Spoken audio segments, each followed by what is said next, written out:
প্রতি আন্তরিক কৃতজ্ঞতা। খুবই গুরুত্বপূর্ণ ডিসকাশন করতে চাই এবং সেই ডিসকাশনটাই হচ্ছে বাংলাদেশের পরবর্তী টি-20 বিশ্বকাপের স্কোয়াড নিয়ে।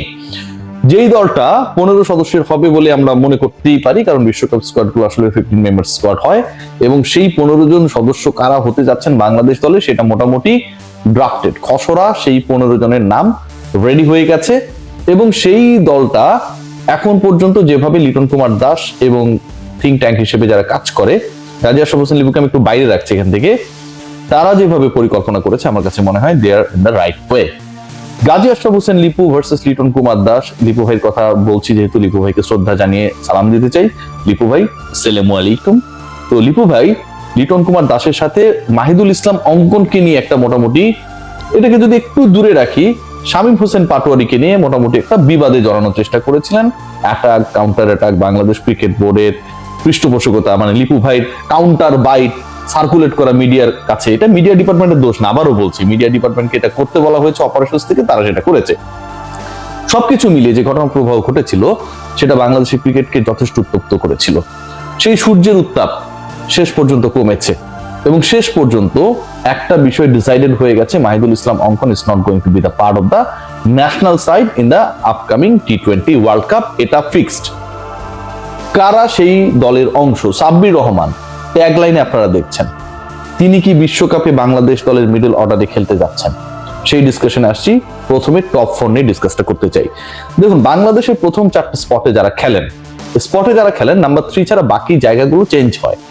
সাইফকে আমরা কখনো দেখি নাম্বার 4-এ, কখনো নাম্বার 3-তে, লিটন কুমার দাস না থাকলে। কখনো আমরা দেখি সাইফকে ওপেন করতে, এবং লাস্ট ম্যাচে আমরা দেখেছি পারভেজ হোসেন ইমন, তিনি নাম্বার 4-এ ব্যাট করেছেন। পারভেজ হোসেন ইমন যেই ম্যাচটায় নাম্বার 4-এ ব্যাট করলেন, ঠিক তার আগের ম্যাচে হি ওয়াজ দ্য ওপেনার, এবং দুটা ম্যাচেই তিনি কিন্তু একটাতে অপরাজিত ছিলেন, 30+ রান করেছেন, আগের ম্যাচেও কিন্তু ভালো করেছিলেন। সো টপ 4-এ কোনো চেঞ্জ আসছে না। শাফল করে যদি খেলানো হয় তাহলে এই যে 4 জন ব্যাটার, তানজিদ হাসান তামিম, পারভেজ হোসেন ইমন, সাইফ হাসান এবং লিটন কুমার দাস, তারাই চেঞ্জ করে করে খেলবেন। এটা নিয়ে কোনো ধরনের সংশয়ের সুযোগ নেই। টপে কারা ব্যাট করবেন, 1 আর 2 কারা হবেন, সেটা নিয়ে অনেক ডিসকাশন হবে, অনেক পরিকল্পনা হবে, according to the atmosphere, according to the opponent, according to the field, সবকিছু মিলিয়ে অনেক কিছু হবে। বাট প্রথম 4টা স্পট ফিক্সড। নাম্বার 5 কে সব ঠিক থাকলে, ইনজুরি সংক্রান্ত কোনো হঠাৎ বাধা না আসলে, তাওহিদ হৃদয় নাম্বার 5। আমরা অনেক আলোচনা করি, সমালোচনা করি। তাওহিদ হৃদয়ের ক্যালিবার নিয়ে সমালোচনার অন্যতম একটা কারণ এটা হচ্ছে লিটনীয় প্রবলেম। লিটন কুমার দাসের যে প্রবলেমটা, মানে লিটন কুমার দাস কত বড় ক্রিকেটার, কত বড় মাপের ক্রিকেটার। আবারও বলছি, লিটন খারাপ খেললে বা উল্টা পাল্টা শট খেলে আউট হলে আমি ধুয়ে দিব তারে, এখনই বলে রাখতেছি। সেই জিনিসটা, সেই বিশ্বাসটা তার মধ্যে আমার কাছে মনে হয় যে তুলনামূলকভাবে কম। লিটন কুমার দাস অন্যরকম একজন ক্রিকেটার, অনেক ক্ষেত্রে এত বাজেভাবে এক্সিকিউট করে, মনে হয় যে তিনি বিশ্বাস করেন না যে তিনি কোথায়। ওয়ার্ল্ড একজন টপ ক্রিকেটার লিটন কুমার দাস, এখনো হবার সুযোগ রয়েছেন, বাট আরো আগে আরো ডমিনেটিং হতে পারতেন শুধুমাত্র বিশ্বাসের অভাবের কারণে।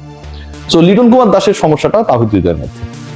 ভালো ক্রিকেটার, সব দিকে শট খেলতে পারেন, কারো মতো রেডিমেড প্রোডাক্ট না। বাংলাদেশের হয়ে আপনারা খেয়াল করে দেখবেন যে তাওহিদ হৃদয় কিন্তু গত কয়েকটা সিরিজে ফর্মে ফেরার চেষ্টা করেছেন, যেই ফর্মহীনতা তার ছিল। শ্রীলঙ্কার এগেইনস্টে সেই নকটা যথেষ্ট ভালো ছিল, বাংলাদেশকে জিতিয়েছিলেন। সো তাওহিদ হৃদয় নাম্বার 5, এটা নিয়ে কোনো ডাউট নেই। এবং প্রত্যেকটা বিপিএল এ তাওহিদ হৃদয় ছন্দে থাকেন। 92 লাখ টাকায় রংপুর রাইডার্সে তিনি গেছেন, সবশেষ 3 আসরে তিনি 3টা দলের হয়ে খেলেছেন, এবং প্রত্যেকটা দলের হয়ে তাওহিদ হৃদয় যখনই খেলতে নেমেছেন, সেটা হতে পারে বরিশাল, সেটা হতে পারে কুমিল্লা, সেটা হতে পারে Sylhet, he did his best. Bangladesh premier league BPL আবারও আসছে, সেখানে ভালো করে সেই প্রিপারেশন, সেই কনফিডেন্স নিয়ে Towhid Hridoy is going to get a chance national টিমের হয়ে খেলার জন্য in the world cup. So 5টা স্পট নিয়ে কোনো কথা নেই। Number 6, Bangladesh ultimately they can able only 6 batters. কারণ টপ 6-এ যে নামগুলো আমি বললাম বা টপ 5-এ যে নামগুলো বললাম, এটার সাথে 6 নম্বরে যেই যুক্ত হন না কেন, সেটা হতে পারে নূর হাসান সোহান, সেটা হতে পারে শামীম হোসেন পাটোয়ারি, সেই নামটা হতে পারে আমাদের অতি পরিচিত গুরুত্বপূর্ণ ক্রিকেটার সোহান এবং শামীমের সাথে জাকেরের নামটা যেখানে উচ্চারিত হয়। যেই হোক না কেন, এরা কেউ বোলিং অপশন না। সো টপ 6-এ আপনার বোলার যেহেতু নাই, লাস্ট 5-এ you have to make sure that 5 bowlers will be there. So Bangladesh 6 জন ব্যাটারি খেলাতে পারবে, 5টা স্পট ডান। 6 কে হবে সেই আলোচনায় পরে আসছি। বোলিং ডিপার্টমেন্টে 3 জন স্পিনার স্পটটা একদমই ফাইনাল। রিশাদ হোসেন লাস্ট ইয়ারের highest wicket taker and is going to play in the big bash, যেটা অনেক বড় বাংলাদেশ দলের জন্য একটা মানে কি বলবো শুভকামনা জানানোর মতো, কনফিডেন্ট হবার মতো একটা ব্যাপার। যে বিগ ব্যাশ খেলে এসে সেখানে এক্সপিরিয়েন্স নিয়ে এসে কম্পিটিটিভ বিগ ব্যাশের একজন ক্রিকেটার ডিরেক্ট ওয়ার্ল্ড কাপে চলে যাবে, এটা অনেক বড় একটা ব্যাপার। সেখানটা রয়েছে শাক মেহেদী। শাক কিভাবে হচ্ছে অন্যদেরকে পাখি ঘুরাতে পারে সেটা আপনারা সবাই জানেন। রয়েছেন নাসুম আহমেদ। সো এই 3 জনের জায়গা নিয়ে স্পট নিয়ে আমি কোনো দেখি না, কিন্তু খুব পলিটিক্স না হয়, পলিটিক্স করার মতো লোকজন এখনো টিমের মধ্যে রয়েছেন, তারা যদি ওই রাজনীতি ওই গুটিবাজিগুলো না করেন তাহলে আমার কাছে মনে হয় যে বাঁহাতি অর্থোডক্স নাসুম, অফ স্পিনার শাক মেহেদী, লেগ স্পিনার রিশাদ, এদেরকে নিয়ে কোনো ধরনের সংশয় নেই। 8টা স্পট চলে গেছে। 4 জন প্রিমিয়াম পেস বোলার কারা? মুস্তাফিজুর রহমান, তাসকিন আহমেদ, তানজিম হাসান, সাকিব, সাথে শরীফুল ইসলাম। আমি মনে করি সদস্য স্কোয়াডে 12টা স্পট ডান। বাংলাদেশ একজন পঞ্চম পেসার নিয়ে যাবে এবং সেই পঞ্চম পেস বোলার হিসেবে যিনি খেলবেন, যখনই তিনি কোনো একটা ম্যাচে খেলবেন, বাংলাদেশ টিম ম্যানেজমেন্ট সেই কনফিডেন্সটা পেতে চায় that he can bat well, he can chase down some particular targets, he can hit some sixes and fours to make your score smarter. সেই জায়গাটায় আমার কাছে মনে হয় প্রমাণ করেছেন নিজেকে, দলে থাকার জন্য যোগ্য দাবিদার হচ্ছেন মোহাম্মদ সাইফুদ্দিন। পেস বলটা করতে পারে, স্লগে ভালো বল করেন, মাঝে মাঝে উদার মার খান ব্যাটিং এ যখন আপনি কোনো কিছু এক্সপেক্ট করবেন না। খেয়াল করে দেখুন আইরিশদের বিপক্ষে সেকেন্ড ম্যাচে they were under trouble, Nurul Hasan Sohan যখন আউট হয়ে উইকেট বেরিয়ে চলে এলেন, Saifuddin ultimately he made it sure that Bangladesh will be the winner. So Mohammad Saifuddin যদি খেলেন, একজন বোলার একজন ব্যাটার, আপনি দুটাই পেয়ে যাচ্ছেন। Spot number 13 is done. Spot থাকে আর দুটা। 5 জন ব্যাটার, ওই যে বলেছিলাম 6 এবং 7, অথবা 6 নম্বরের জন্য কম্পিটিশনটা কার মধ্যে? সাব্বির রহমান রুম্মান, তিনি কি বাংলাদেশ দলে ব্যাটিং ডিপার্টমেন্টে তাওহিদ হৃদয়ের মিডল অর্ডারের বিকল্প হতে যাচ্ছেন? সাব্বিরের ব্যাপারটা পুরোটা depends on his performance in the upcoming BPL for Dhaka. ঢাকার হয়ে সাব্বির যে খেলবেন, অ্যাটলিস্ট 10টা ম্যাচ খেলার সুযোগ রয়েছে সাব্বিরের। সেই 10 ম্যাচে যদি সাব্বির এক্সট্রাঅর্ডিনারি কিছু করে ফেলেন, সেই অ্যাবিলিটি তার রয়েছে, আমারও সেই আত্মবিশ্বাস রয়েছে, Sabbir Rahman will be chosen as the substitute of number 5, no doubt about that. কারণ নাম্বার 5-এ আপনি যখন তাওহিদ হৃদয়কে প্ল্যান করছেন, কোনো কারণে হৃদয় আউট অফ ফর্ম হলো অথবা কোনো কারণে হৃদয় ইনজোর্ড হলো, আপনি কাকে খেলাবেন? আপনার রিপ্লেসমেন্ট কে? You have no replacement, Mahidul Ankon না। সো সাব্বির রহমানের জন্য is a golden opportunity waiting right now.